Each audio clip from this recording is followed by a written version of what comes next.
Tonight's guest is proof that sometimes the longest journey isn't necessarily a long drive from home. At 11 years old, Caden Glover walked into a music store in Lewisburg, West Virginia, bought an inexpensive banjo, and taught himself to play by studying Earl Scruggs. Just over a decade later, he's appeared on American Idol, played festivals across Appalachia, and built the loyal following without ever leaving the mountains he calls home.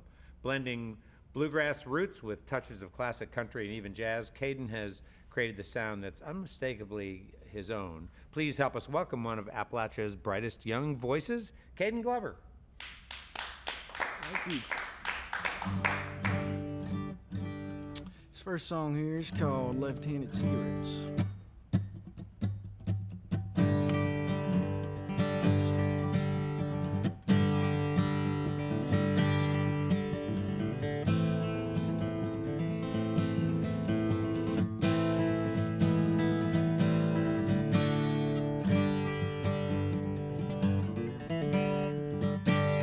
Daddy made the moonshine, Mama made the wine.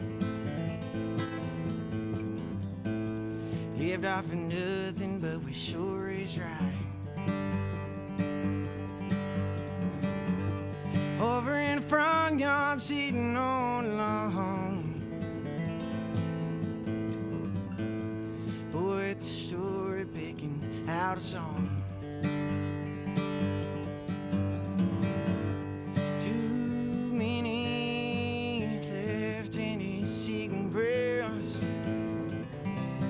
Pray your mind right half to death. I've had enough of them to know.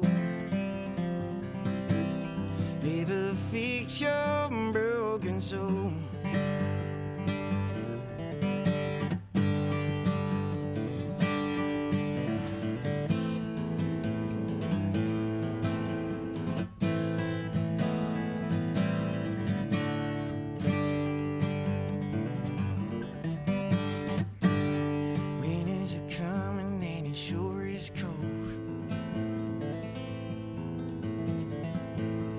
Body hides from the worry and woe.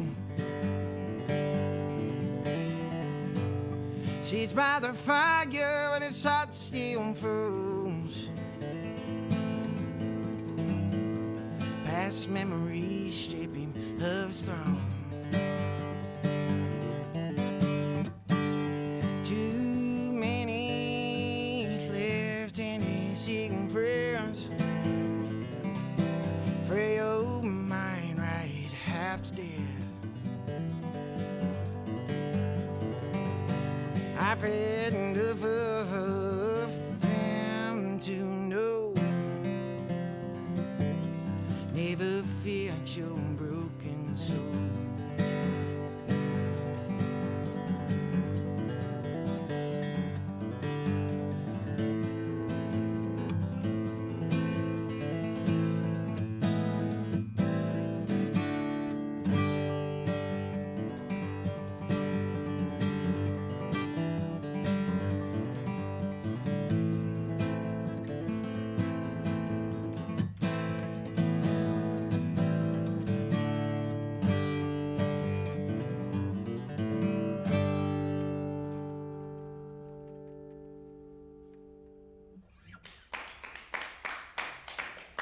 Thank you.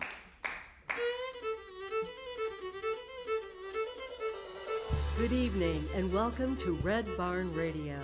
Wherever in the world you're listening, welcome to Roots Music Southern Style. Thanks to WEKU, Red Barn Radio's official radio partner, NPR for Central and Eastern Kentucky. Listen online at weku.org. Red Barn Radio is supported by Visit Lex, Lexington, Kentucky's Convention and Visitors Bureau. More information on what Lexington has to offer is at visitlex.com. LexArts, Lexington, Kentucky's premier cultural development, advocacy, and fundraising organization, working for the development of a strong and vibrant arts community as a means of enhancing the quality of life in Central Kentucky. Follow Red Barn Radio on Twitter and like us on Facebook. Here's the host of Red Barn Radio to tell us more about tonight's performers.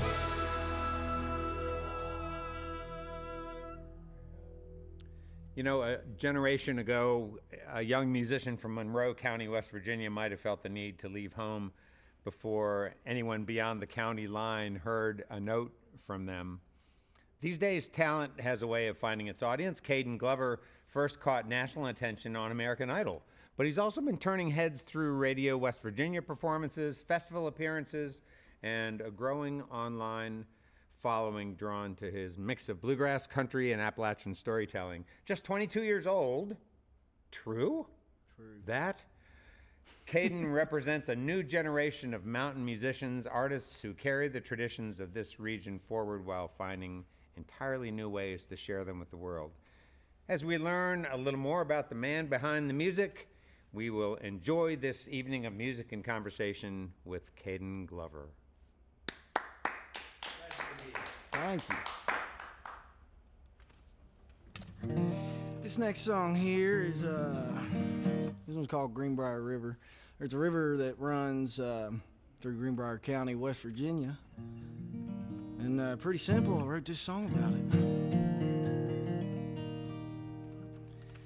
Well, that Greenbrier River, she's a beauty of a river. If you hop her down on in her, she'll surely give you a shiver. But this is true. I'm a living on for nothing, and I ain't got me no loving, and no loving isn't something that you ever wanna feel. It'll leave you blue. So I sit by the river till my days are through.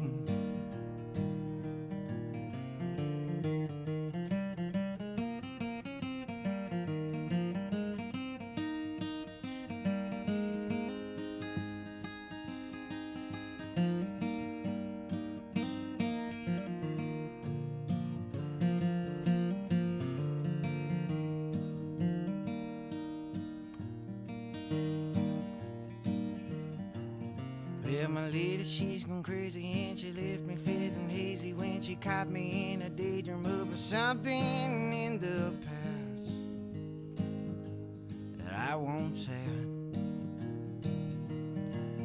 Now she left me all alone. I've tried to call it on the phone, but I found a peaceful zone along some old river bank. Mountains feed into. So I sit by the river till my days are through.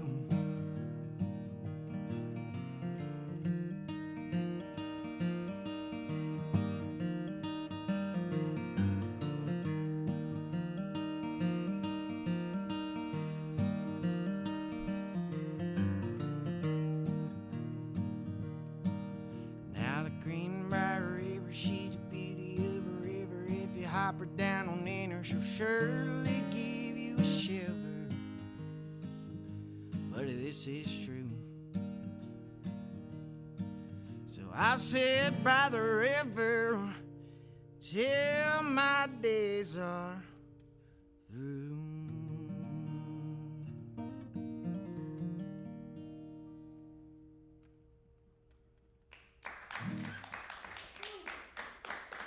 Thank you. This next tune here, this is I like to write a lot of songs about characters I've met or I might know. So this is one of those songs. This one's called Louie.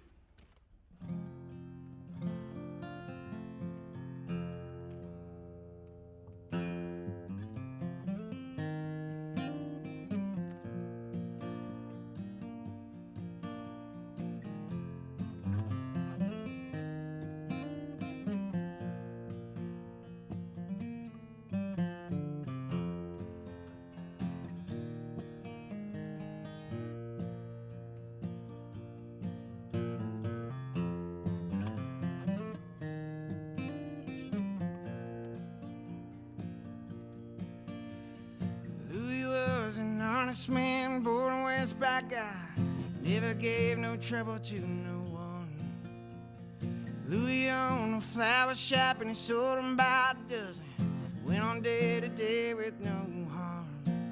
Oh, but Louis met Broadway Mare, put on a show it seemed so fair, he didn't recognize it, no good charm. Sure was in for a wild ride when she grabbed his arm, Louis waved goodbye, leaving yellow daisies in his mark.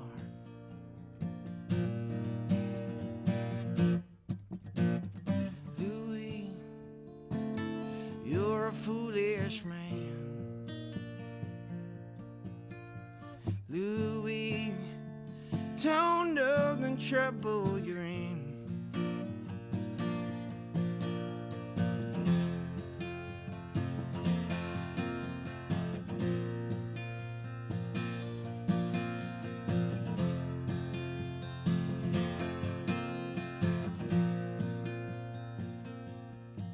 Was a hair-beating man, but a love-bug junkie.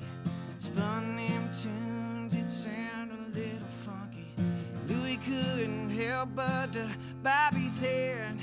Bear didn't mind it, oh, to burn a little tread. Oh, and trucking down the road with a mighty ease to put over for some gasoline. He was pumping away when a man came out running. Said, get in the car, honey, we got trouble coming. Louis, you're a foolish man. Louis, don't know the trouble you're in. Oh, and Louis felt wind as he opened his door. Mayor left him standing there at the get gas more. Police came behind him, shot poor Louis down. Didn't know why, 'cause he couldn't comprehend. Louis, you're a foolish man.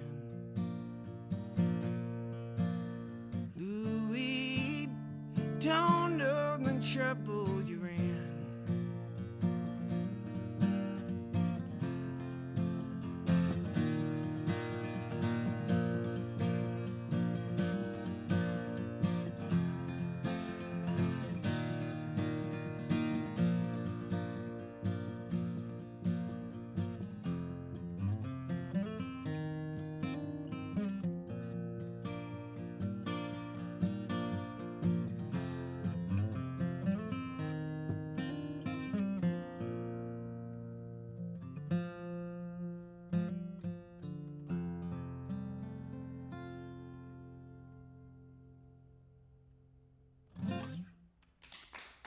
Thank you.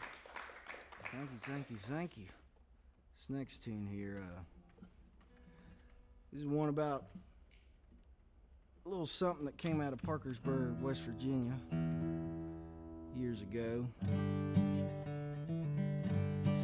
They had a little chemical spill and they created a little something that was quite interesting, and they spread it throughout all humans.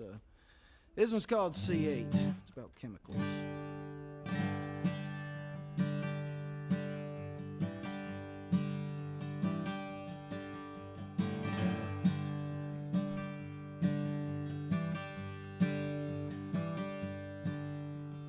Put it in your pan and don't put it in the water. Pour it on your old raincoat. Pour it on your boots and don't pour it on your daughter. Pour it down her dactum throat. It deflects water good like waterproofing should. You can ask a polar bear. You can find it in your fish that you cook with non-stick. You can feel it pulling out your hair. They call it sea. It's man-made. Stains you're gonna stay. PFOA. It's too late. It'll be around until you're dead. Well, send praise to the factories that keep on giving back to the communities in Forest Lane. Oxygen ain't oxygen, it's partly filled with toxins, but we'll keep on shaking their hands.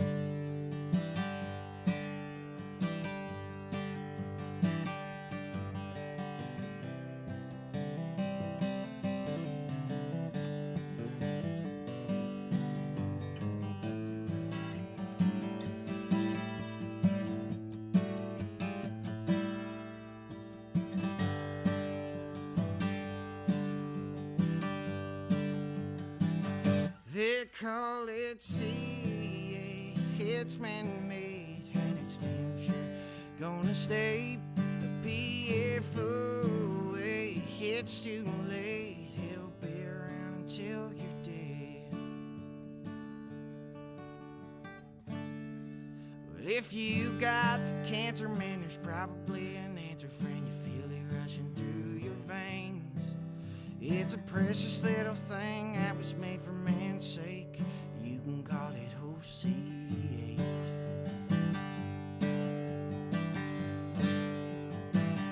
I said it's a precious little thing that was made for man's sake. You can call it OC8 or Teflon or PFOA.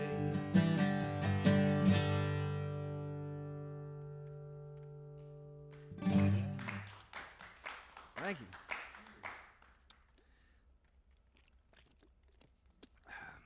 This next tune here, it's one of my favorite songs I've written.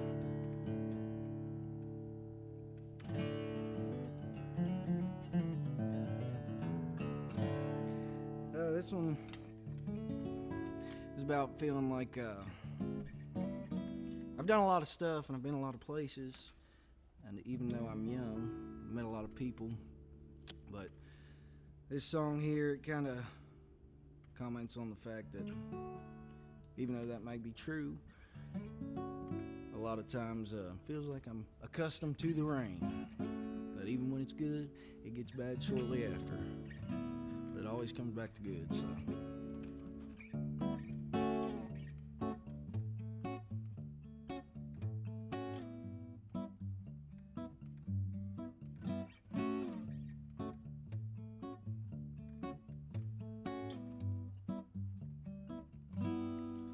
On a road leading nowhere, it's stretching me far and wide.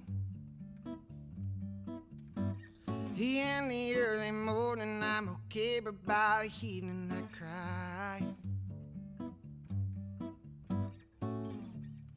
I keep on dangling this so-called life.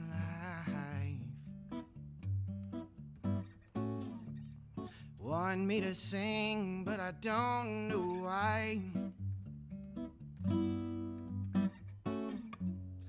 I've been accustomed to the rain so long. So dang time I've been playing the same songs.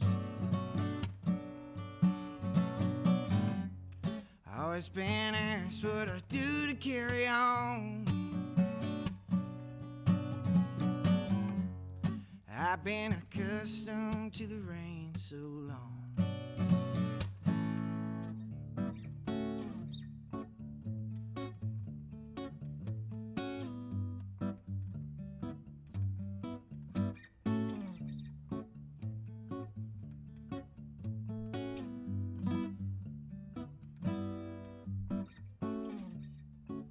Dark patterns of the broken kind.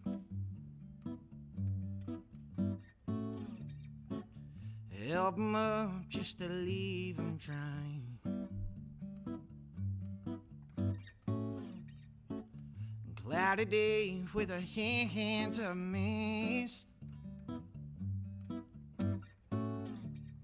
Can you feel the raindrops on your skin? I've been accustomed to the rain so long. So damn time I've been playing the same songs.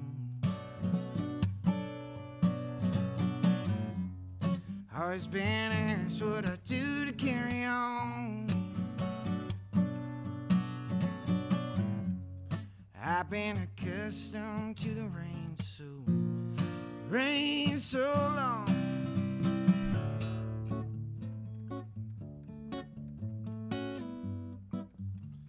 Oh, to the rain so long.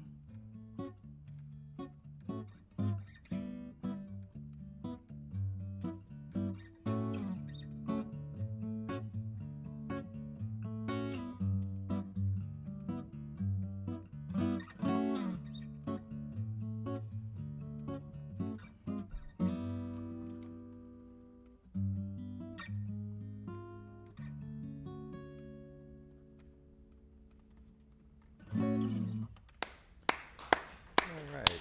Thank you. Wow, Caden, I really like that song. That's cool. Yeah, I like that song a lot. Thank you. Yeah, it's beautiful. And before we get on and start talking about you and your life, I'd love for you to go back to song one. I didn't pick up exactly Left-Handed Cigarettes. Is that a comical tune? Tell us about that song. So actually, there's a woman around my hometown, and their family's quite well known, but they're a trip, and she's a trip, and she always said that her daddy made the moonshine and her mama made the wine. So, I took that and I kind of ran with it, and then I put my little own bit in there, and I kind of talked about a little bit of my childhood, like the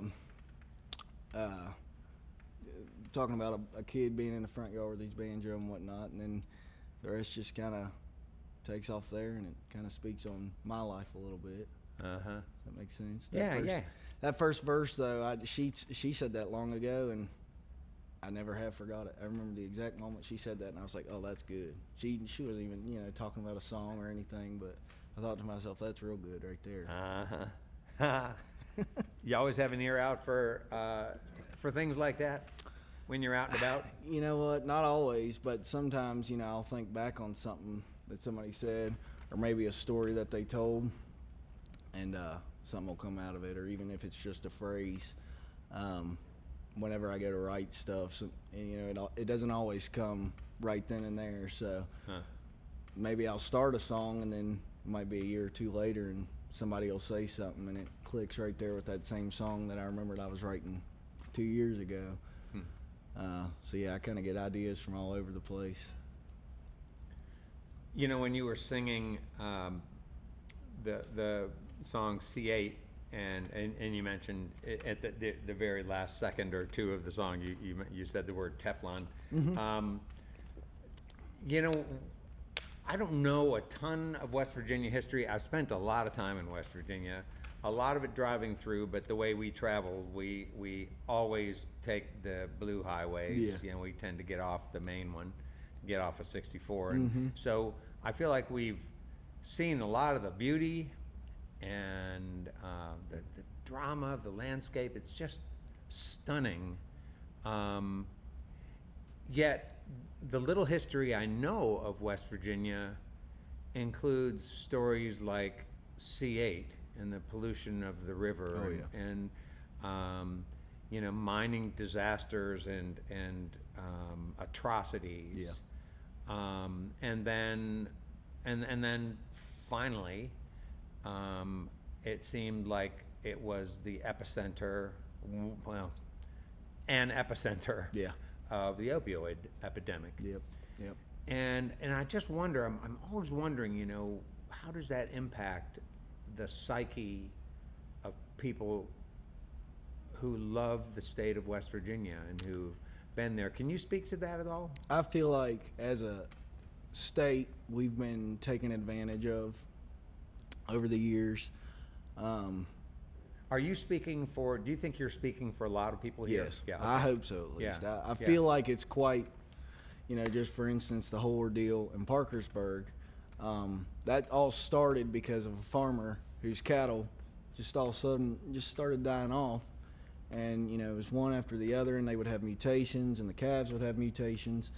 And, you know, he's kind of like, hey, what's going on here? And everybody wouldn't blink an eye to him. He, you know, tried to get a hold of lawyers and everything else, and nobody wanted anything to do with it. 'Cause there was a certain plant, I don't know if I should say the name or not, but anywho, they took advantage of the area. DuPont plant, baby. Yeah, so sure. they took advantage of the area and the resources around and the people too, you know, the factory workers. They there were a bunch of babies who were unborn and they ended up, you know, dying off, and there was babies who were born with mutations for the women that were working in the factory that were pregnant. So then they made a rule, you know, we shouldn't have pregnant people working in the Teflon factory, and I could go on and on, but that's just one of the first that I can think of that West Virginia has been taken advantage of, very much so. And I feel the same way with coal, although it's been phenomenal for our state, of course, Kentucky too. But I feel like a lot of these towns and a lot of these people should be a whole lot better off than what they are, rather than the coal drying up and then now the town's dead. There's nothing left there. The people are, you know, some of which are dirt poor. And I don't feel like it should be that way, you know, considering that West Virginia is so rich in resources. I feel like a lot of it goes to out-of-staters that are wealthy. Yeah, right. And they take advantage of the people and the resources. So.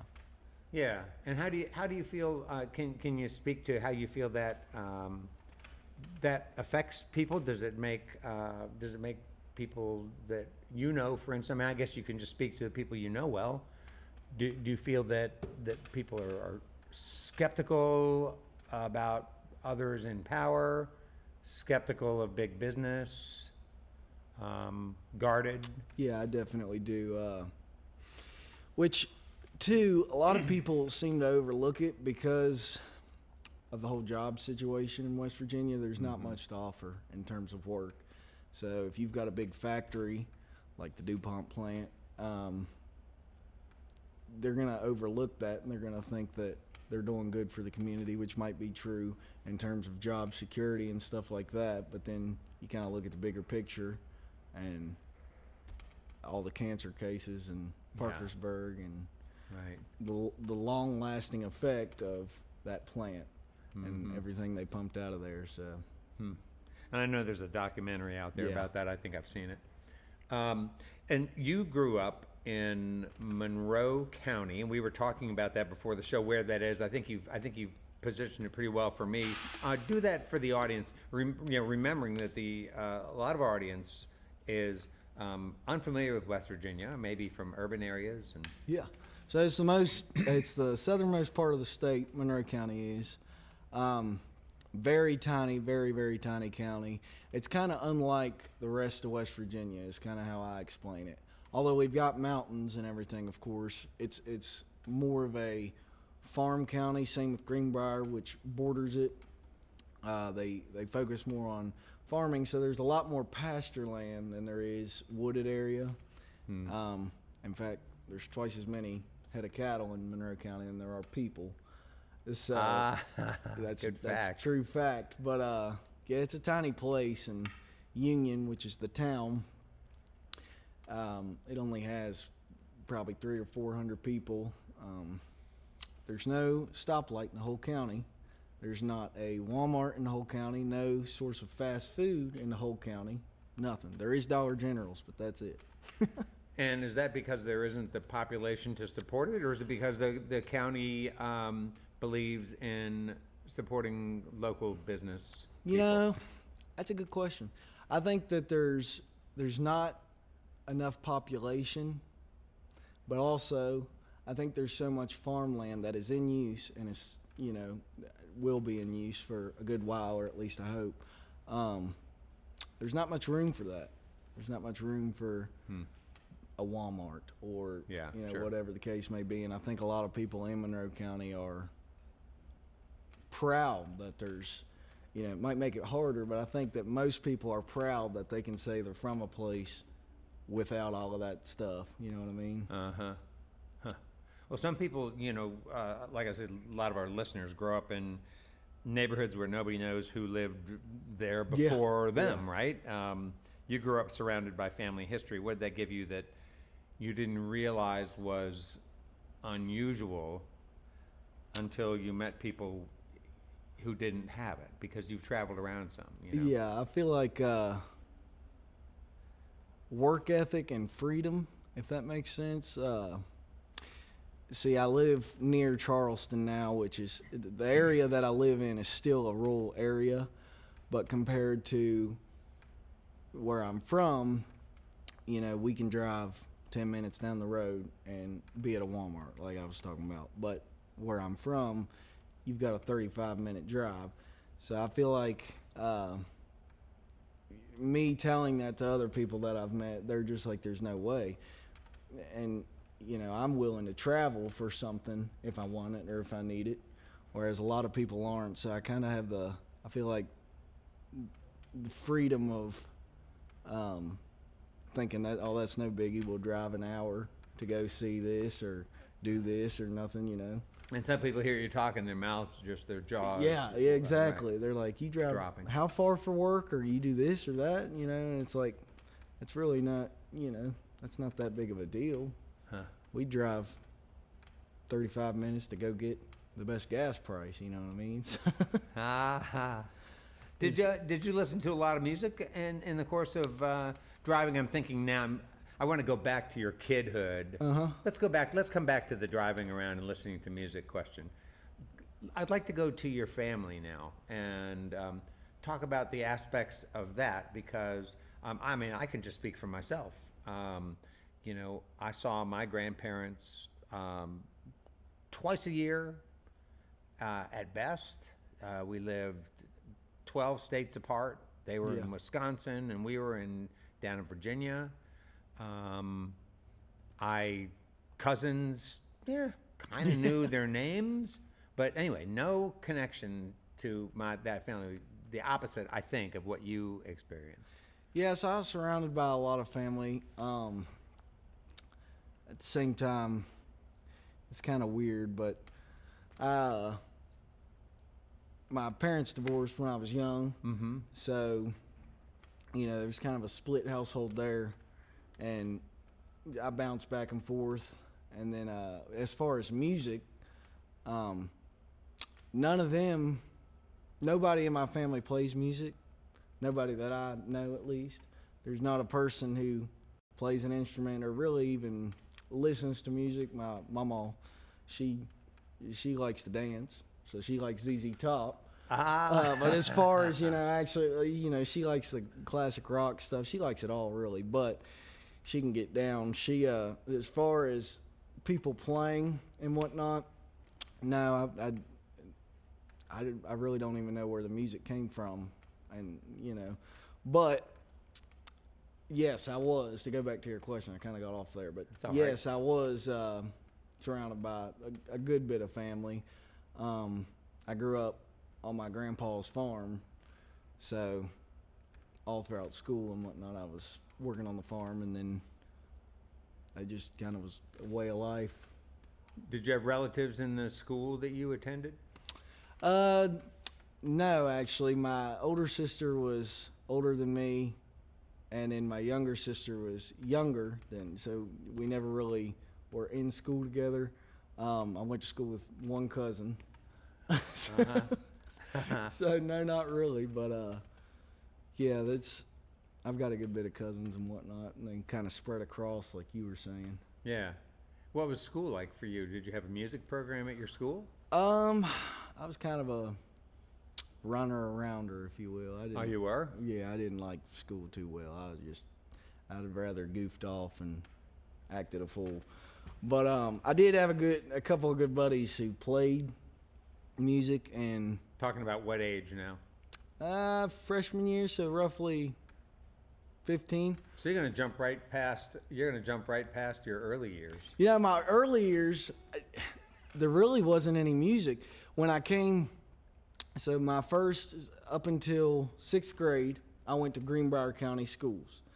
My mom lived in Greenbrier County, and my dad lived in Monroe County. So I would ride with my dad to work. He works for UPS, but I'd ride with my dad to work, to school, because he worked the county over. And, you know, that was just kind of how that was. And then eventually I moved over. I think it was 7th grade. I moved over to Monroe County schools. It was kind of a lot of running there. And it's hard to keep up with. I can't even remember, you know, the different timelines and whatnot. But I moved over to Monroe County schools in middle school. And it was 8th grade that I started playing the banjo. So I was I loved basketball in middle school, and then eventually I gave that up when I went to high school for music. I'm sure the coach was disappointed. Yeah, a lot of my buddies were too. 6'4" guy who says, I don't feel like playing basketball. Right. I'm going to play the banjo instead. Mm-hmm. They probably thought I was crazy, but Yeah, it sounds like you were crazy. Yeah. Did I was. what was it that drew you to the banjo? You know, I've gotten asked that a lot. I mean, but I do not have an answer. I ain't got a clue. It literally, like I said, nobody. That's why I think it was just. I think it was meant to be. I think it's something that was planted in me, and I think I was meant to be playing music. Because literally, just one day, I decided I wanted to play the banjo. I didn't even, you know, of course I knew what bluegrass music was, but I practically didn't. You know, I might have known Rocky Top. But it sounds to me like what your ears were picking up in bluegrass music primarily, or what was most interesting to you as a kid, was that metallic sound. I guess so, but like I said, I really don't even remember what drew me to the banjo, because at the time I wasn't even listening to bluegrass music. Like I really wasn't. I had figured out pretty quick that I liked something with a little more grit to it, like music wise. It was about 8th grade that I realized the stuff on the radio was kind of iffy, and I wasn't hearing stuff that really was catchy, if you will, and it was like, I don't want to say that stuff was bad, but anywho, I didn't care for it, and I realized that I did not like the stuff on the radio. So that's when I kind of got into like classic country, and then eventually I was just all of a sudden out of nowhere I was kind of like, well, I want to play the banjo. So I got a banjo, and from the day that I got the banjo till now, it has completely consumed my life, pretty much. Excellent. It's the best way to put it. Excellent. There's nothing else that I can. I mean, it's an every day, all the time, every hour, every minute type of thing. You know, eventually I picked up the guitar and songwriting and singing and everything else, but it started with the banjo and the bluegrass, and I can't get enough of it. All right. Well, that's maybe a good point for us to take a break, and we'll get back to you playing some more music, because we're loving your music. Cool. And then we'll come back and talk some more in a little bit. Awesome. All right. Hey, let's welcome back Caden Glover.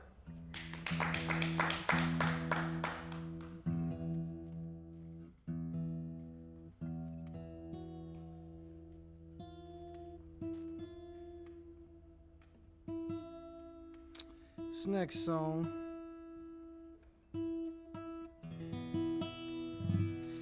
is kind of a dark one, so hold on to your hat.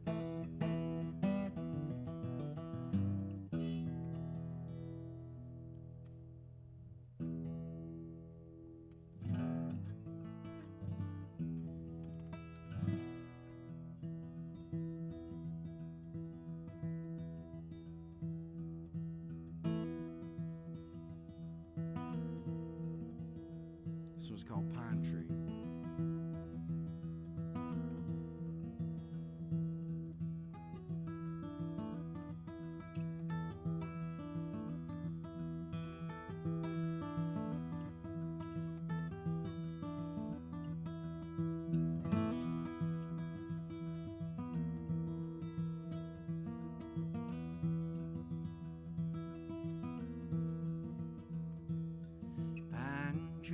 pine tree, can you hold my weight? So throw a rope across a branch, can you see through all the pain? I can feel your needles falling, there's another ways to hang.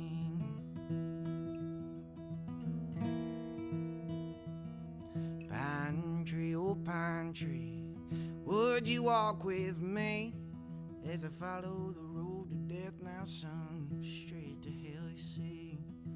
I can feel your embers burning, the gates are opening.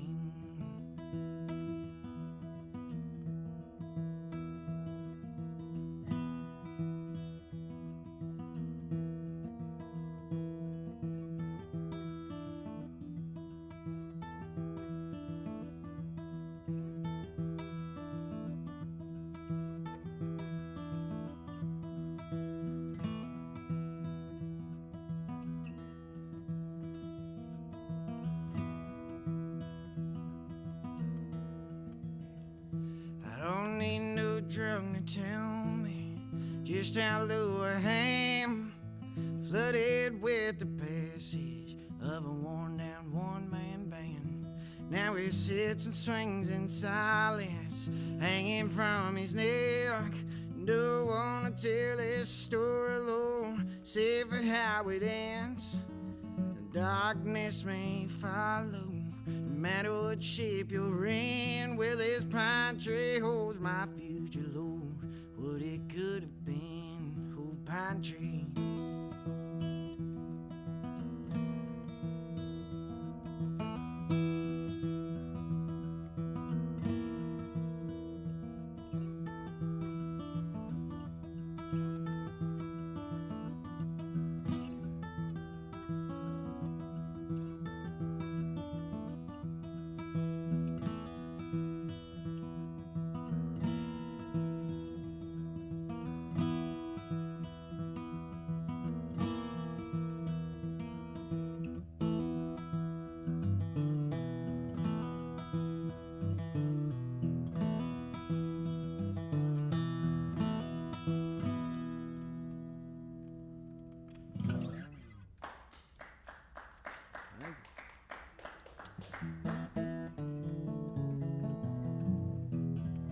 This next song here, this one's called White Eyes. This one's kind of a tune about a trucker. It's a trucking tune. Trying to make his way, but not going much anywhere.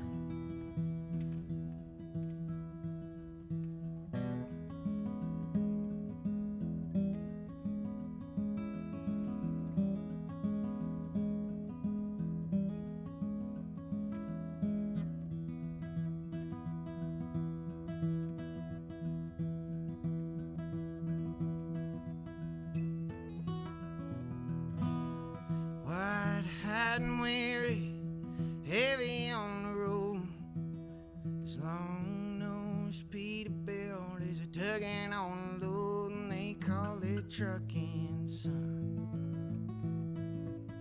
Just all what you can hold.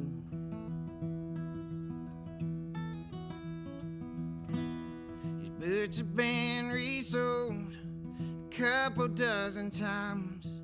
Wouldn't call this old truck old. She keeps her between the lines. I ain't never gotten homesick since back in '69. When everything gets hazy, focus on the drive. Well, I might take a couple pills. It's an unprescripted high. Spend way too long. Lost full track of time. I should pull on off, get some rest, but my eyes are too damn wide.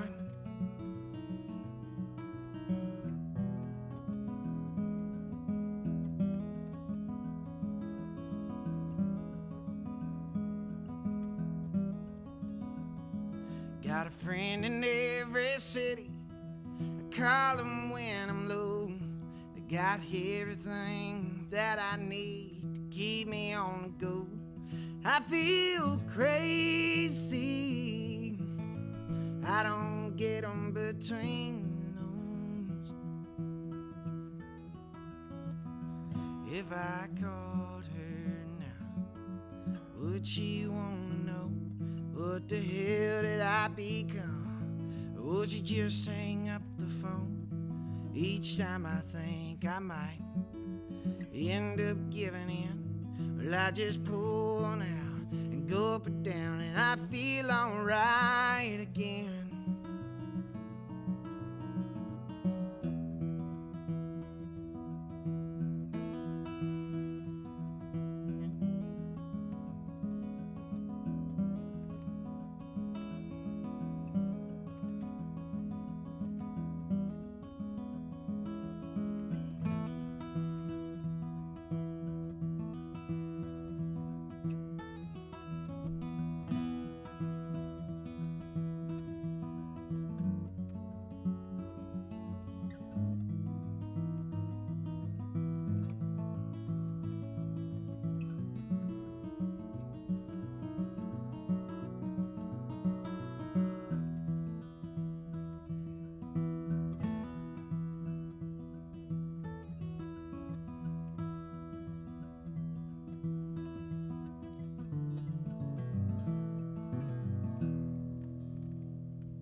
Thank you.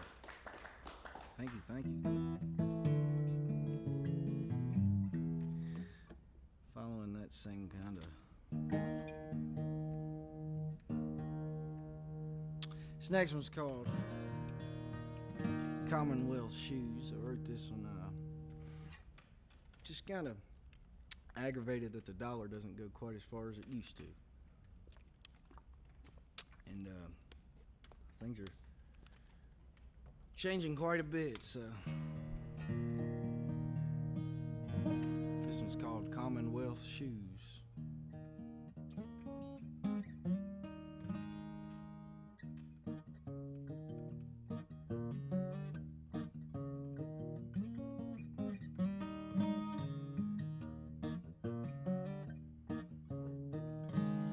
This place used to be cool, food of slow talking fools. You could ride your bike down to that old middle school, but now you can carry a gun across your shoulder for fun, and we're all used as tools, eating nice soup at noon. We're Commonwealth shoes made of dirt and mushrooms. You can share it, Uncle Sam, 'cause you know that it's true.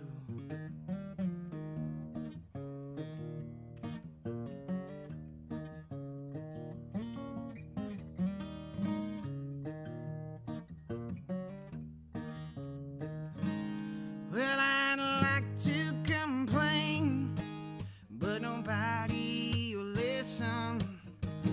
Lord, what I do to have me a witness, but to fill up my tank, got to ask for permission, 'cause the bank's been watching, they've been stalking. Man, what a system.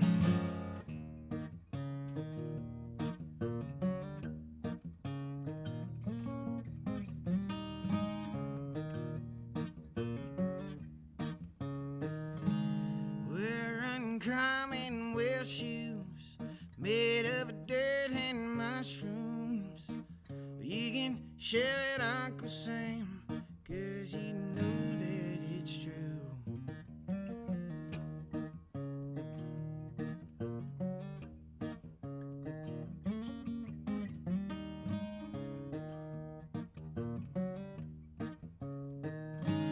Well, I'd like to complain, but nobody will listen. Lord, what I do to have me a witness, just to fill up my tank.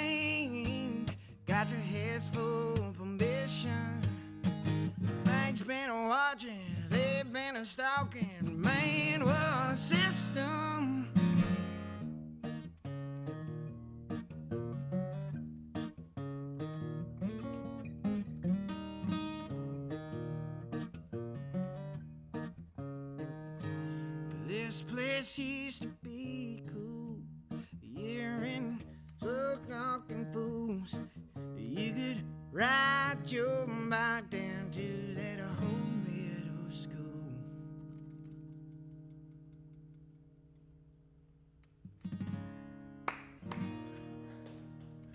All right. Thank you. I like that one. Cool. Stick it to them. That's right. Yeah.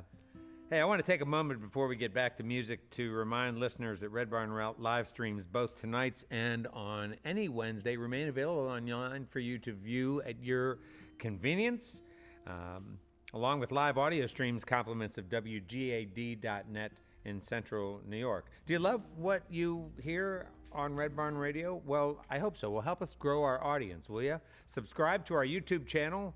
Share a favorite performance, introduce a friend to the show. There's all kinds of ways that you can support us and keep this enterprise alive for years to come. And if you'd like to wear your support on your sleeve or sip it from a mug, visit the Red Barn Radio merch store. Every purchase helps support the program and keeps great music coming your way.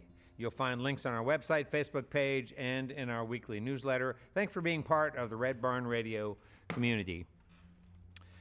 This is a special night for me, as is next week. Every so often we have the chance to introduce you to an artist who's still at the beginning of their journey. Those are some of my very favorite evenings on this program are when we have people like that, because years later you can say, hey, I remember hearing them before anybody else did, before anybody knew who they were. I think you'll feel that way about Garrett Deering, too, as I'm sure you do about Caden Glover tonight. He's our guest next week on Red Barn Radio, Garrett, that is. He's turned a lifetime of Kentucky memories, a mix of colorful characters, sad times, hopeful times, into songs that we really like a lot. Not because they're flashy or because they're trying to be clever, but because they're honest and accessible to all. He was raised in Barron County. Garrett began singing in church before discovering that songwriting could help him make sense of the life that he's lived. So join us next week, won't you, on Red Barn Radio for Mr. Garrett Deering, and then we'll have a great time. Now let's get back to more good times with Caden Glover. Thank you.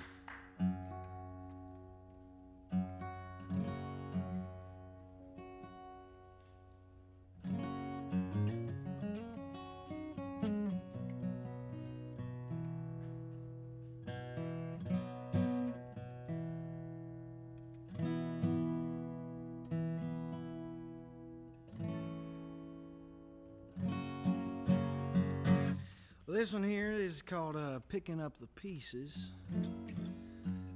Sometimes I just like to write a bunch of goofy stuff that really don't make much of sense at all, but people seem to like this one, so I keep playing it.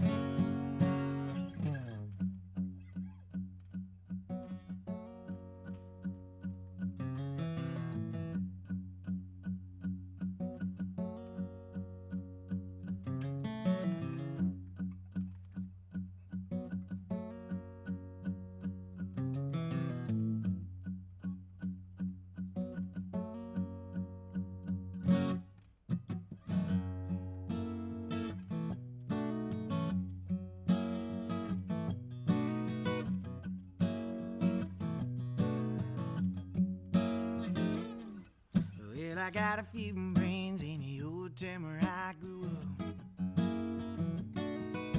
And sit around and get high, Jesus smoking the book. And play our music, cause you know we ain't got no cab. Young folks ask us boys when they gonna cut your hair. Said I cut that hair, but we been picking up the pieces on home. We've been picking up the pieces. Lord said it's hard to get by when you're living in this even crazy life. Picking up the pieces, oh yeah. Well, in my buddy's garage, just gathering dust. It's an old C10, heated with rust, no motor, no trends. Roll, they say, all because I got them bright idea one day. Take it apart and throw in a cam. I told myself a mechanic I am. When we fired her up for its first drive, you could see the smoke and you could hear the whine. Now we're picking up the pieces on. Picking up the pieces. Ooh, said it's hard to get by when you're living in this even crazy life. Picking up the pieces, oh yeah.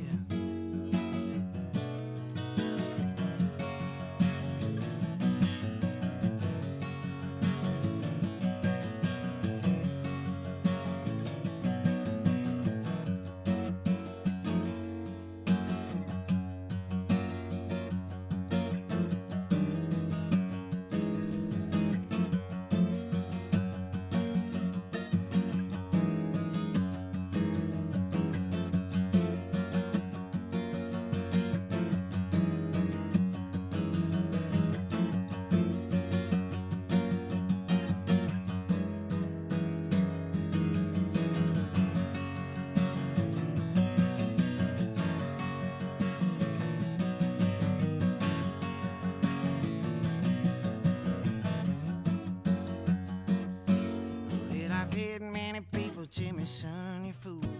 Really, I can't argue with that. But I got a soul guitar, and that's all I need till Jesus comes a stepping back. Well, you can find me out on my back porch, riding around in my old Jeep. Still be the same damn old laid-back fool with no agenda hopping under my feet. As I stay picking up the pieces on. Stay picking up the pieces. Ooh, said it's hard to get by when you're living in this even crazy life. Picking up the pieces, oh yeah.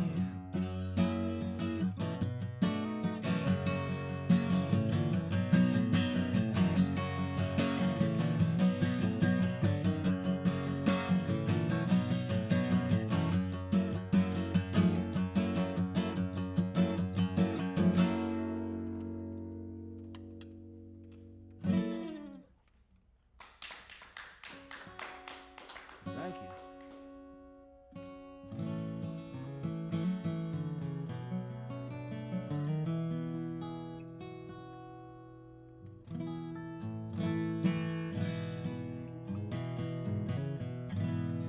This next one here is called Northern Cardinal. If you're from West Virginia and you're somewhat educated, hopefully you'll catch a few little Easter eggs in here. This one's about a mountain and a cardinal falling in love.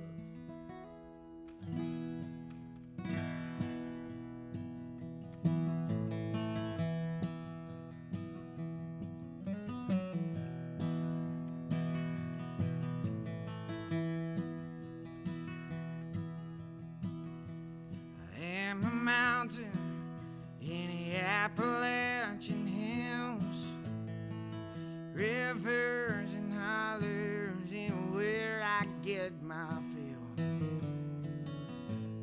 northern cardinal stole my heart away.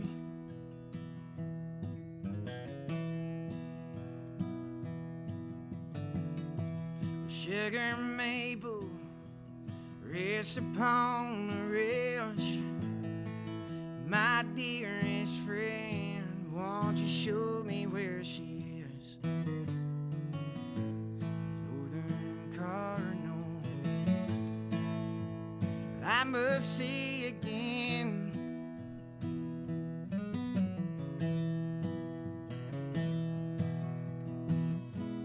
Winter's coming, oh, faster than before. She'll be there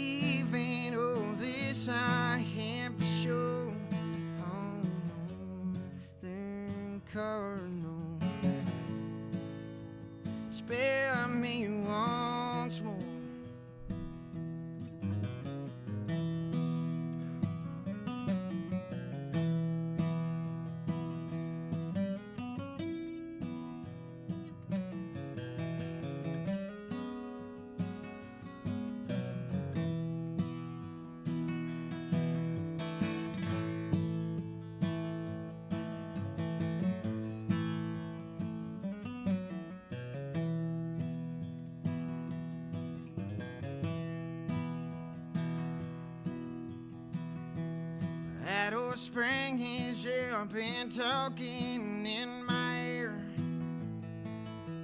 The sun is sinking low. It's time to rest my tears. But this car knows she should be right here.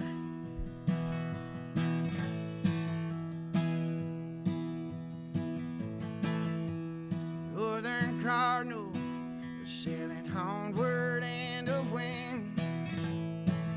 That stunning beauty leaving begs my face so grim. It's Northern Cardinal I must see again.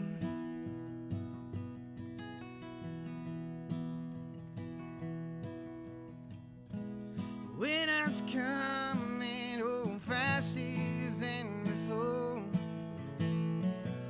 She'll be leaving home, this I can for sure. On Northern Cardinal, spare me once more.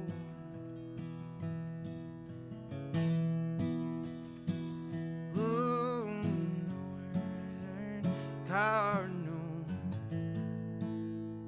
spare me once more.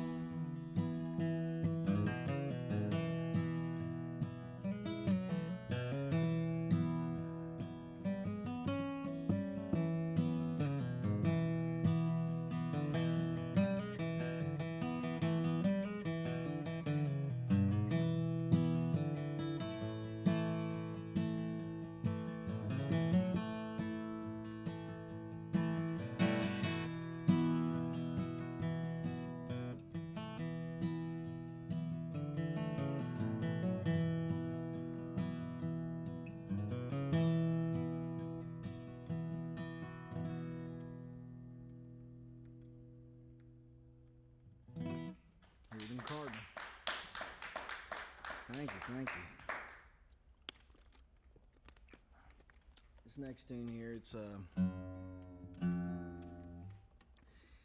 called "Give Me the Word." So my wife and I, we actually met in middle school, and eventually we got married, of course, and this song's kind of how I always said that I wouldn't let a woman tell me what to do, whatever. I'd just be a rolling stone, just do my own thing, however. This is a song about how I would do whatever she said, what my wife said, so my mind was changed on that, to say the least.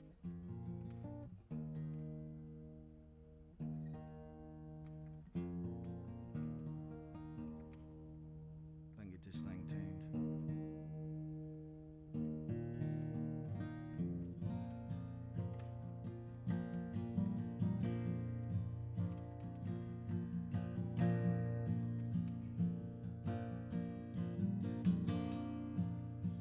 She likes to hold hands. I like to clap along to the beat of the band.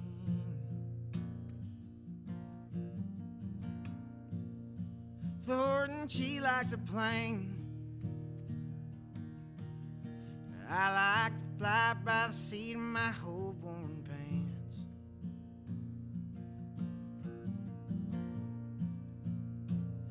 I don't need no one to tell me how they think I should live, Lord. But if she did,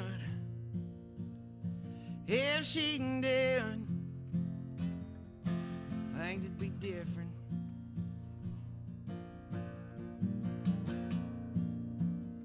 She told me to jump across the ocean or the Rio Grande, travel the world in a funky grass band, shake hands with the Pope and tell him he's a man, dig up a treasure buried under the sand. I would head up to space with my blue jeans on, travel the plain with a prairie dog, and I'd do a lot more. Wouldn't ain't long, you just give me the word and I'll give it my all.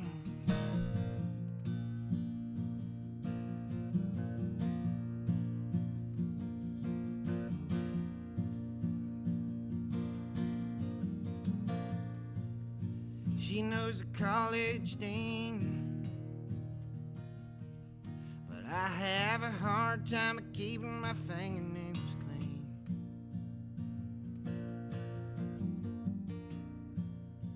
Lord, and she can be mean. Glide her up close and tell her, honey, it's no way to be.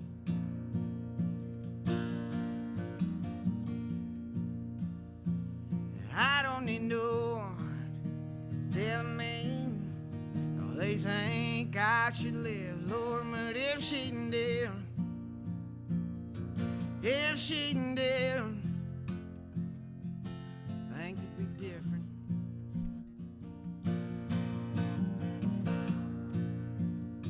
She told me to jump across the ocean or the Rio Grande, travel the world in a funky grass band, shake hands with the Pope and tell him he's a man, dig up a treasure buried under the sand. I would head up to space with my blue jeans on, travel the plain with a prairie dog, and I'd do a lot more.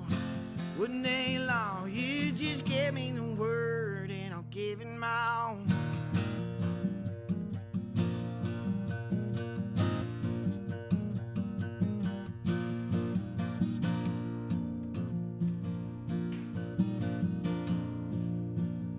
She told me to jump across the ocean or the Rio Grande, travel the world with a funky grass band, shake hands with the Pope and tell him he's a man, dig up a treasure buried under the sand. I would head up to space with my blue jeans on, travel the plain with a prairie dog, and I'd do a lot more.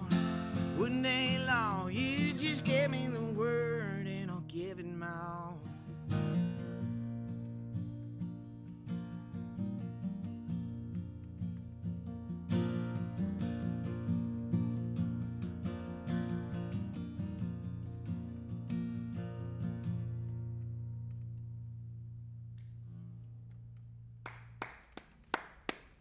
Thank you. All right.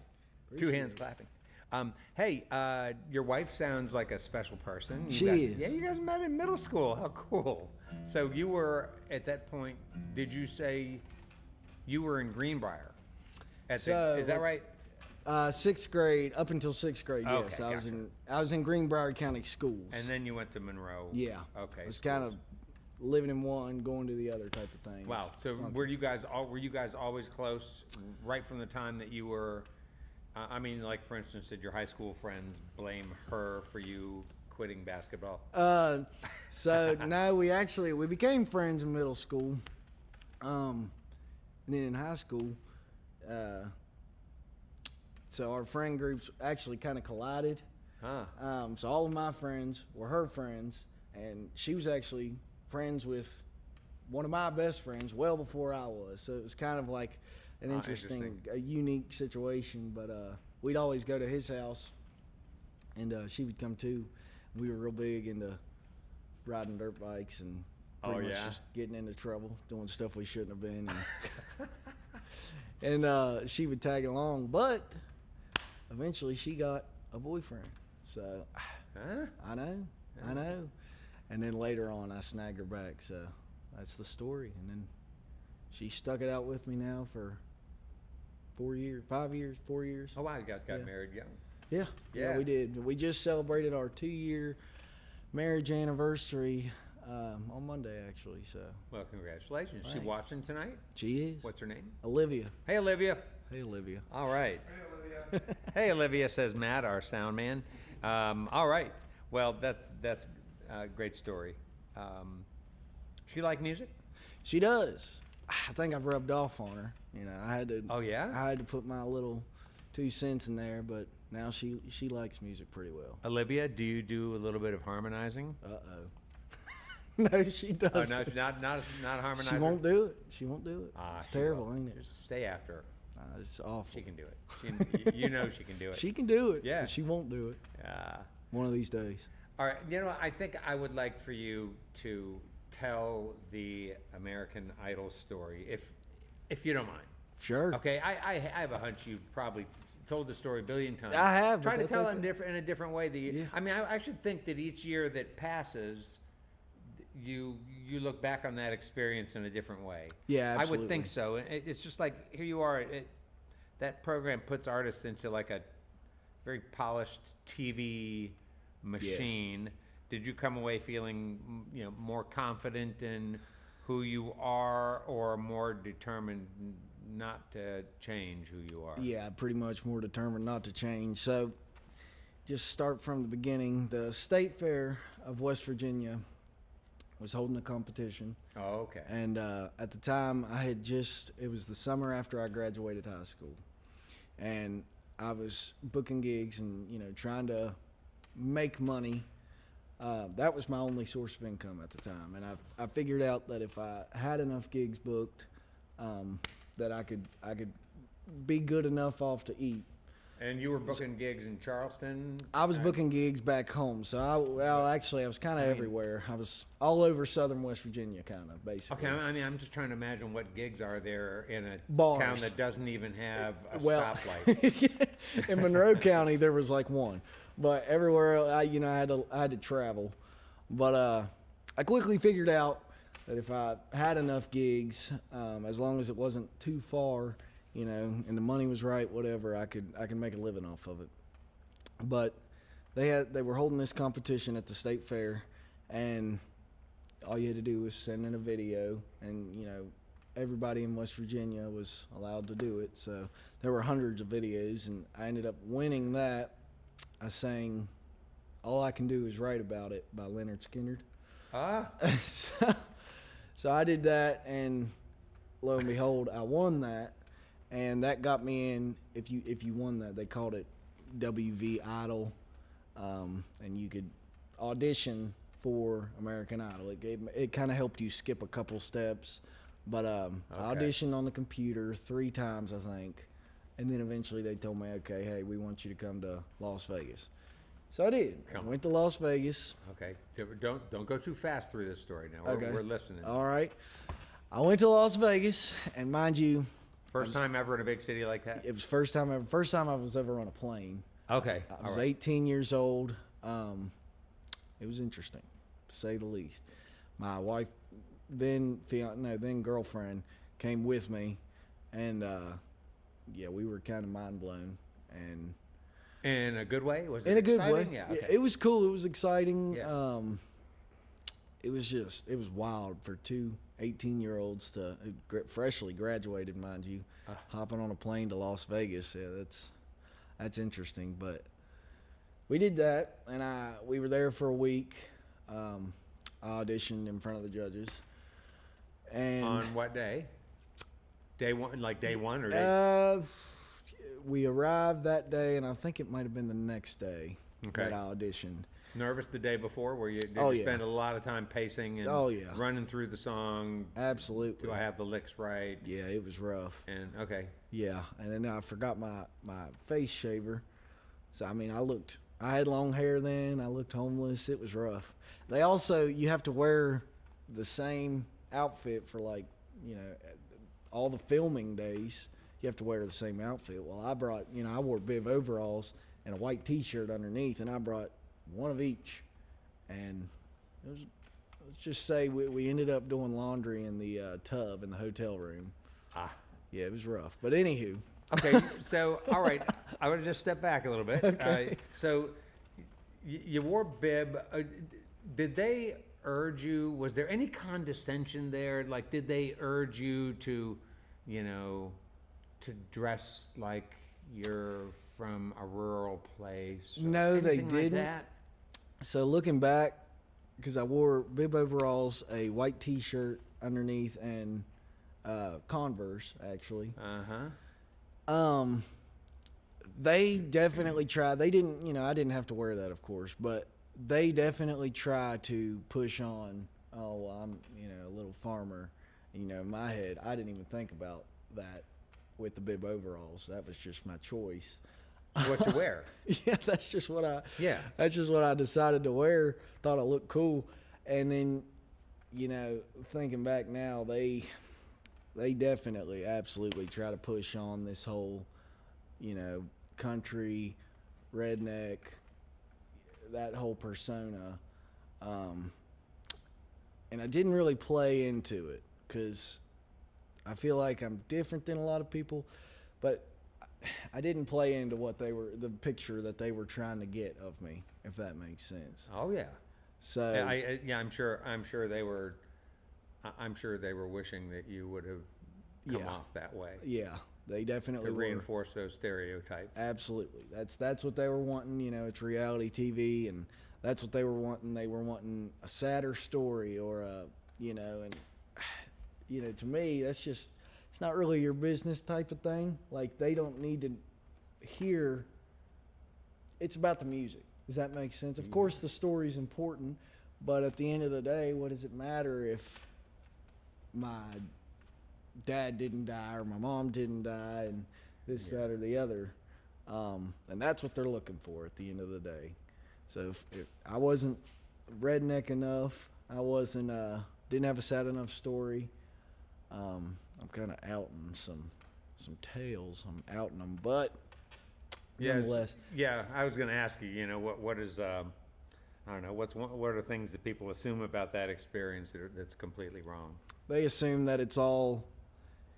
So it's all real people, and real singers, real, everything's real, but they want what they want, right? So if like I said, if your story isn't sad enough, they're just going to boot you on out, even if you are a good singer. Half of the singers that were there were obviously some of the best singers I've ever heard in my life, of all different genres and different kinds of music. There were one of my good buddies, he didn't feel comfortable talking about his mom who had passed away of cancer, and they just kept pushing that and pushing that and pushing that. And it was kind of one of those situations. That's what they wanted to hear about. They didn't care about the music. They wanted to hear about that right there. This was somebody you met Yes. once you were in Las Yes. Vegas and became a friend there. Yeah. So, I quickly gathered all of that when we get to Las Vegas, and they send me to, I make it through that round, and they send me to Los Angeles, to Hollywood, and this time I go alone for the first week, and I made it through. So I was there for 2.5-ish weeks. You went alone because your girlfriend had to go? Or? She had to work, Yeah, and okay. plus we didn't know if it was going to be. Once I got to LA, they immediately send you in, you start singing, you start doing everything, but if you don't make it through, you immediately go home. So Okay. I mean, you could be in LA for a day, Yeah, gotcha. and then go on home. Wow. So we really weren't sure. Lo and behold, I ended up staying there for 2.5 weeks and made it through multiple rounds. And towards the end of that 2.5 weeks, I was quickly realizing it was time to get up out of there. That they were going to choose who they wanted to choose. Didn't matter about the singing, the music, none of that mattered. They were going to pick who they wanted to pick and what they wanted to hear. And if somebody was willing to go along with them, then they were going to take them over you. And that's kind of how it played out. Ended up getting the boot, and they sent me home, and they didn't, when it came time to stream on live TV, they only showed little bits and pieces of me. They didn't show my full audition. They didn't show this, that, or the other, even though I was there for, I was wrapped in it for a long time. Wow. A lot of stuff I wasn't allowed to talk about between August of 22 or whatever, 22, August of 22 till March of 23, that whole time I wasn't allowed to talk about this, that, or the other that had to do with the show. And it became obvious that they weren't going to show what I was hoping to see on TV. But looking back now, you know, I'm very thankful for that show and all these reality TV shows. For some people, it does great things, but for other people, it does nothing at all, and it actually makes it worse because you become known as that American Idol guy or that, you know, Sure. that reality TV guy, whatever the case. You almost become known as that. It looks good on a resume, you know. for certain stuff, you can swindle your way into a certain gig because, you know, you went through the whole American Idol process. And Yeah, sure. they don't know any better. But in terms of actually being shown on TV, I'm very glad that I was only shown here and there and pictures of me passing and this, that, and the other. Uh-huh. So Wow, okay. Well, that was a handful. Sorry, I hope you no, kept up. no, man. I'll tell you. No, I think people listening are really curious about that Yeah. experience. You know what that experience is truly like, and I Yeah. think you painted what sounds like a very accurate picture of that experience through the eyes of the artist, and they're often, you know, whatever. You know, sometimes those programs are predatory. Yeah. Too. So power to you for, you know, Yeah. for sticking to who you are and deciding that you're not going to Yeah. play to whatever that nonsense is. And that like, they you don't know, I play. would also like to mention that I did make some great friends. You know, some of my best friends today from all over the place. I made phenomenal friends when we had a fantastic time. It was fun, but in terms of the actual show itself, Yeah. yeah. Gotcha. Well, that's very cool. I'm sure you know. guys have. It's been great for you all to have each other to sort of Exactly. sort of unpack all that, right? Yeah. So one thing I've noticed tonight is that you're just like a very clean, exceptional guitar player. I've been sort of waiting for you to play a wrong note, and Oh, it happens. And it didn't happen tonight. Not that I've heard. But you have a great touch on your instrument and just draw a beautiful sound from it. And I'm wondering, for listeners who are players, what's been the trick for you, the thing that's really helped you to refine your playing and make that guitar say what you want it to say? Non-stop playing. Non-stop. I've spent, I don't know, like, what the turning point was or what the trick was, the light bulb that went off that made this easier or this easier. Like I said, though, I always tell people I did start on banjo, and I don't want to say I'm like the best banjo player ever in the world, but where I started so young, I think I soaked it in so much easier. I don't think I would ever be able to learn the banjo today, right? Back then, that's all I did. Morning before school, got home from school, banjo. I mean, it was constant. It was nonstop. Everybody in the house hated me. It was a constant ordeal. Yeah. And shortly after, about a year after I got a banjo, I got a guitar.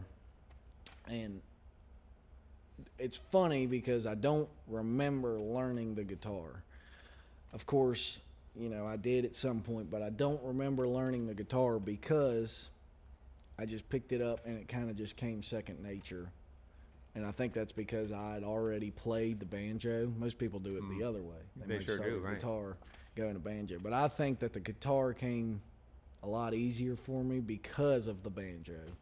And especially like the finger picking style stuff I do, it's definitely thanks to the banjo. Oh, sure. Yeah. Sure. All right, I'm gonna.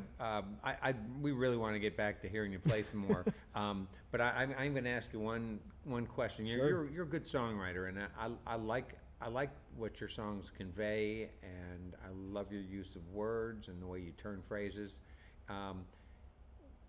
What's a song out there? Tell us one or two songs out there that you would say, I wish I would have written that one. Got a couple? That's good. Good Time Charlie's Got the Blues. Ah. Danny O'Keefe, and really anything by him. That's one of my all-time favorite songs. Danny O'Keefe is Danny an artist that you O'Keefe. think listeners should check out. Absolutely. Yeah, okay. Absolutely. Danny O'Keefe, nah, not alive anymore?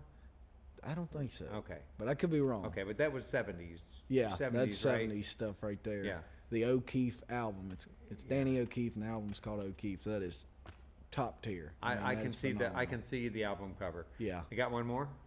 Let's see. I'll tell you what. You can, if you like, you can play the next song. Sure. You can play Miss Ohio, and then at the end of Miss Ohio, maybe something will come to mind. That's right. All right. Well, let's get back to some more music with Caden Glover. Caden, thanks for talking to me. Yeah. What are you going to play next? Yeah, Miss Ohio. Miss Ohio. Yeah, and I This saw is- that, and I thought, well, is he going to play a cover too? No, I know it. This is my song, original. Yeah. All right. So different Miss Ohio, right? This one I wrote. So a couple years ago, I used to run around a bunch and play a bunch of gigs, and I still do. But a couple years ago, I was running around a whole lot more than what I do now, and I was just kind of gone a lot. So I was running through Huntington. Actually, for a short amount of time there, I stayed in Huntington. But I used to have an Astro van, and I'd take my van down by the river, like a guitar player does. And and actually, I was playing, just sitting there by the river in the Astro van, and I was feeling real homesick. It was away from everybody, and I had a real long line of gigs that nobody was there. And the weekend prior to me writing this song, I'd played somewhere in Kentucky. I couldn't tell you where now, but it played just some random bar in Kentucky, and there was not a soul in the place. There wasn't a person there. And the bartender actually, like an hour in, they were still just letting me play, but an hour in, the bartender ended up just walking outside. And I mean, I was the only person in that place. And that is a true story. And I was just sitting there playing, doing my thing, whatever. Nobody ever did show up that night. But anywho, I had a long stretch right then of gigs where there's just nobody. Nobody was getting into it. There's just nothing going on. And it makes it rough, especially when you're driving 3, 4, 5, 6 hours, whatever the case. You're driving this far for an empty gig. And No matter what to pay. yeah, exactly. Really? Exactly. So, anywho, back to the song. I was sitting along the river and just kind of picking around, and an older couple came up, just drove up to me, and they said, "Hey, you sound good, whatever." And I was, I started talking to them. They were probably mid-70s. They gave me some money, and I was like, "What? I don't need any money." They slid me a $20 bill, and they were like, "Yeah, just keep chugging along. You sound real good, blah, blah, blah." But this song came out of all of that, so.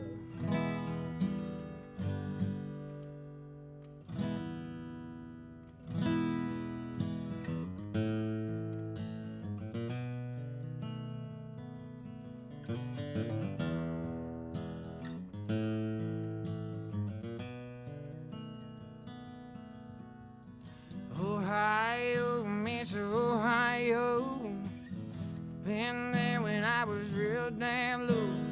Never had a word to say. Just float down your merry way. Ohio, Miss Ohio, Lord, how I wanna go home. Here I am talking to you, hoping that you'll still be true. Still be true.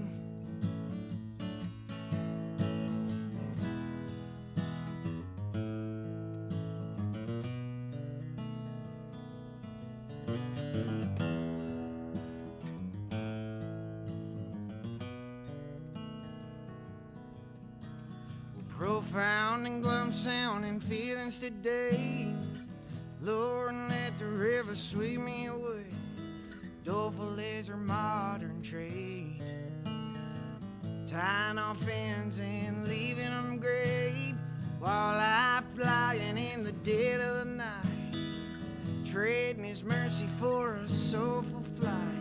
Only wish that I could be sane, say the same for the rest of our race.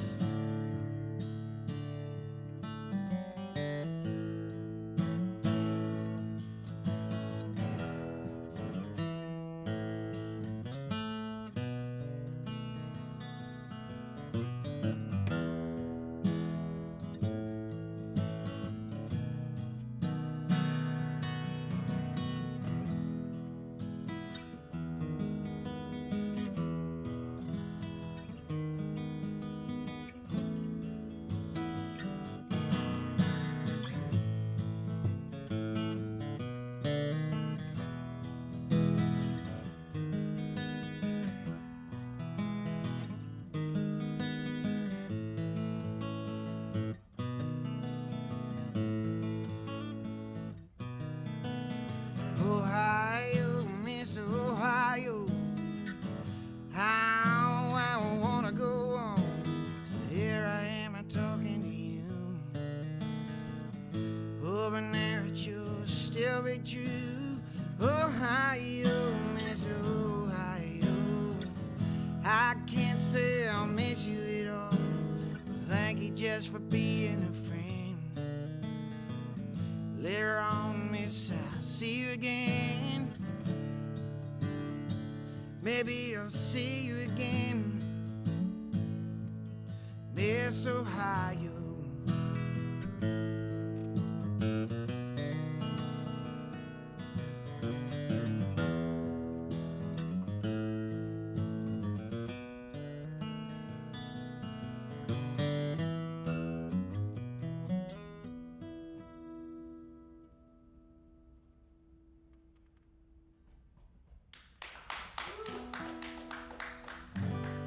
Thank you.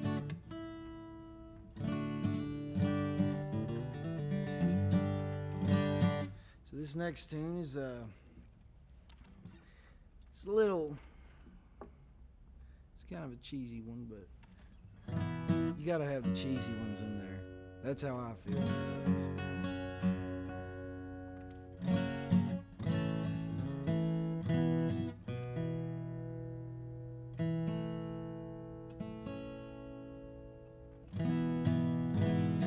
I've played, like I said, so many bars that I've seen a lot of characters and watched a lot of people. A lot of couples get mad at each other, and a lot of guys trying to hit on girls or vice versa. So this is something that's kind of come out of that. This one's called Ain't It a Shame.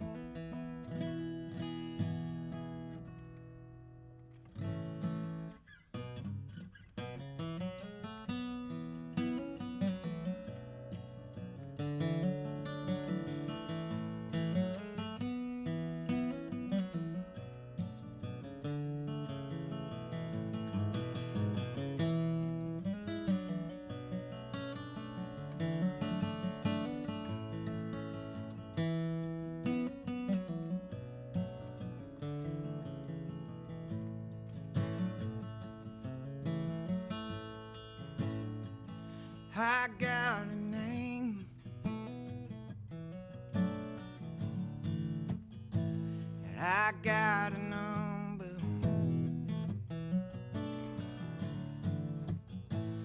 Ain't it a shame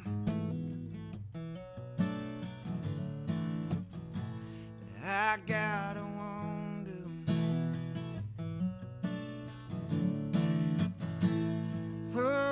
When she called me back, will she ponder? Ain't it a shame that I gotta wonder what she wants in this little life? Is you'll take my hand tonight? Would you take these dance one good time? Or should I cool off and take a breath outside? I only wish you'd give it one good try.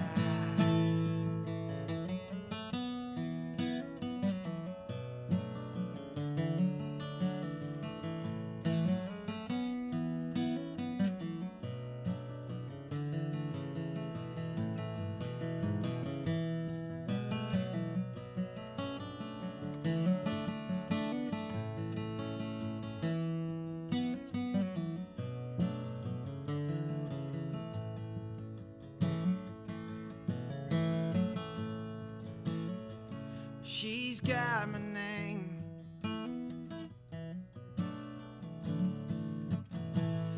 And I gave her my number.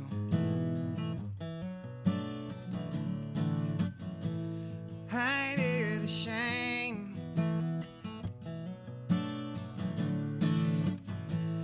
I gotta wonder.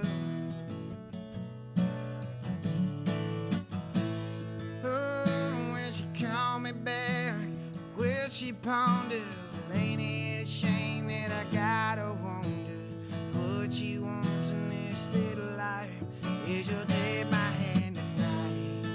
Would you take these stands one good time? Or should I cool off and take a breath outside? Only wish you'd give it one good try.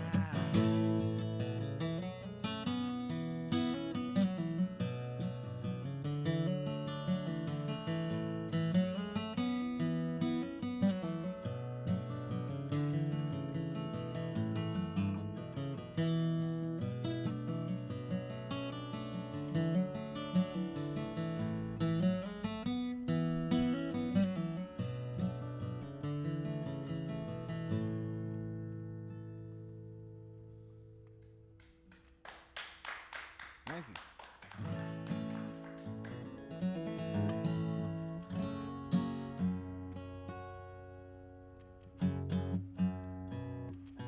So this next song here, I think it's a funny song.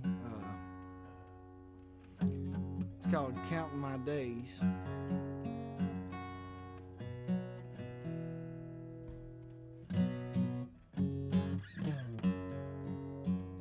Just kind of one of them good old boy songs, if you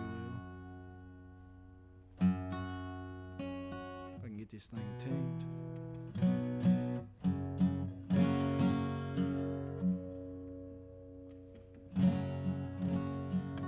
Here's Counting My Days.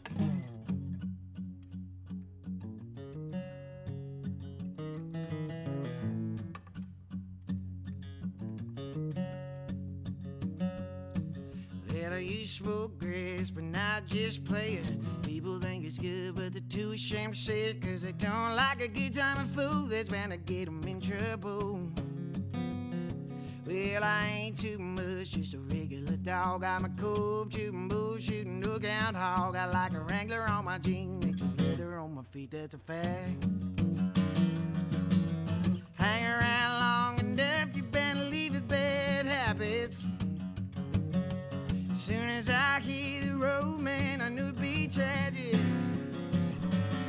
Well, I'm a bona fide blues man, ripping a tune. I like a guitars and fast cars. I'm sipping cold brews. I'm sort of set in my ways. I keep on counting my days till the end.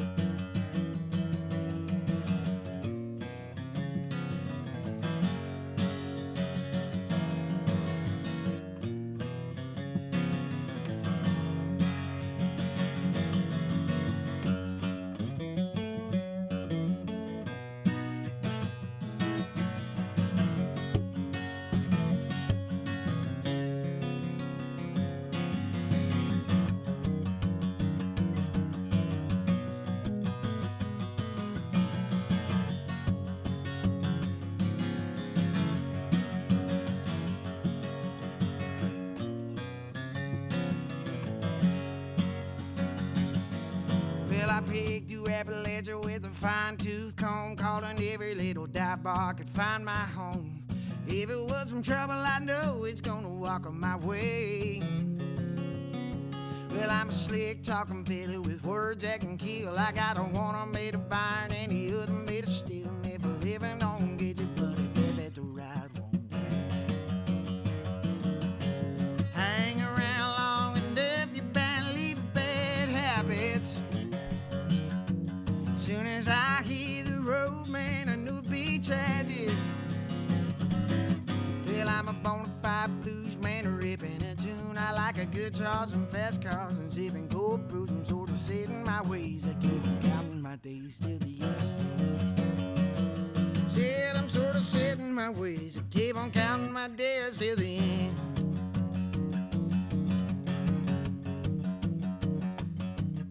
I'm a bona fide bluesman, ripping a tune. I like a guitars and fast cars and sipping cold brews. Well, I'm sort of set in my ways. I keep on counting my days to the end. Well, I'm sort of set in my ways. I keep on counting my days to the end.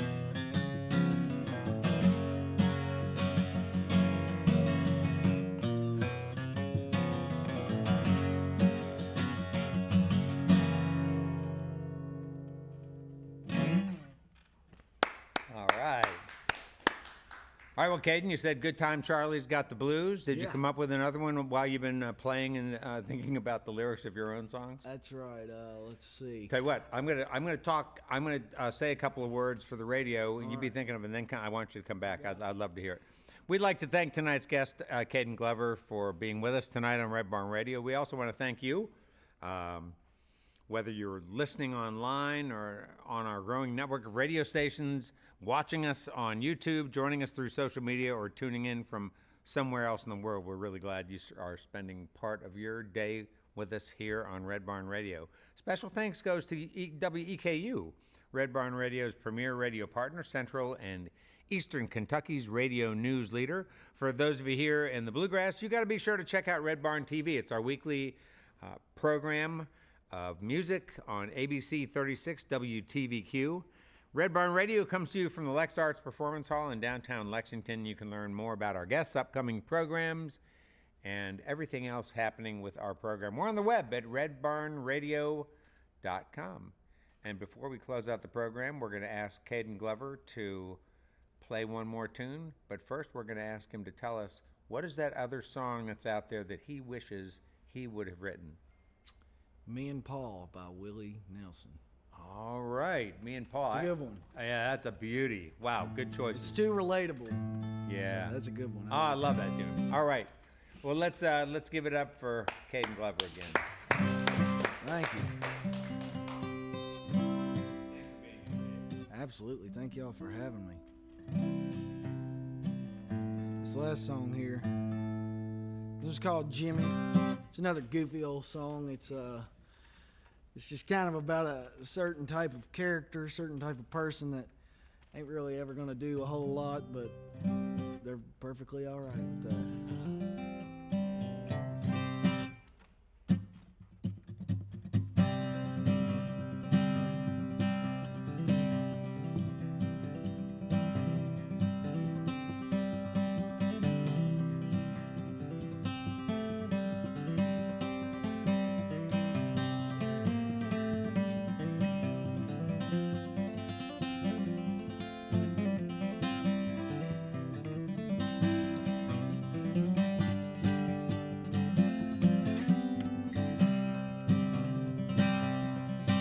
Well, my name's Jimmy and I work at the mill.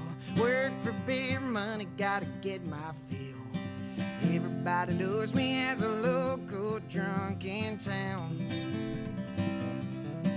When I get drinking heavy, it's hard for me to slow down. Well, I drive an old Bronco, she's a 72. Well, it spits and it sputters and it smokes some too. She's a cherry and she gets you where you really gotta go.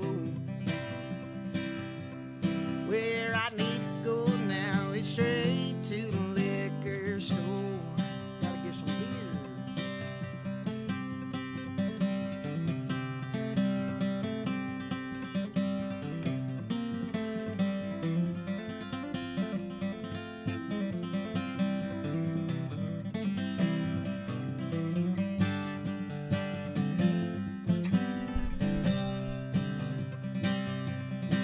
Well, my old lady, let me tell you, boo. That dog can hunt, son, and she raring to go. She got legs like a stallion and was raised on my burro rails. If you get her fired up now, she'll knock you with the frying pan. Ask me how I know. Well, my name's Jimmy and I've worked at the mill. Worked there all my life and I'm working there still. I ain't never left the county, I ain't got me no retirement plan. When the time does aluminum cans.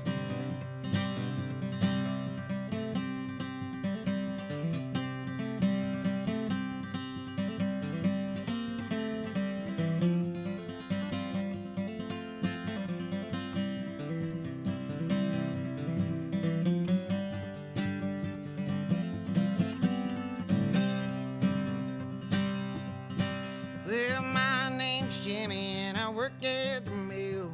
Work for beer money, gotta get my fill. Everybody knows me as a local drunk in town. When I get drinking heavy, it's hard for me to slow down.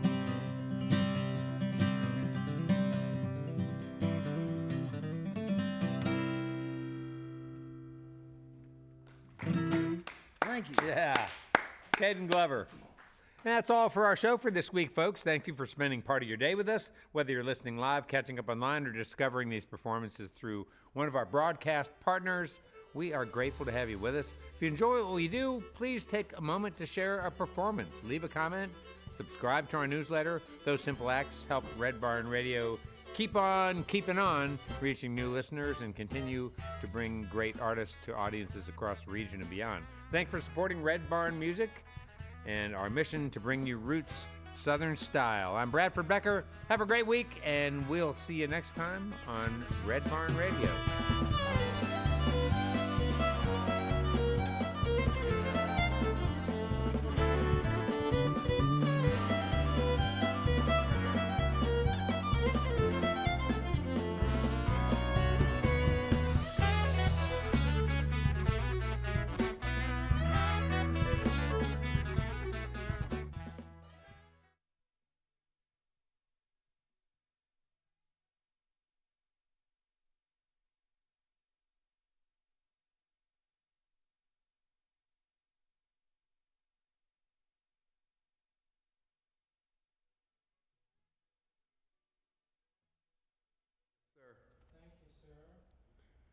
Marker.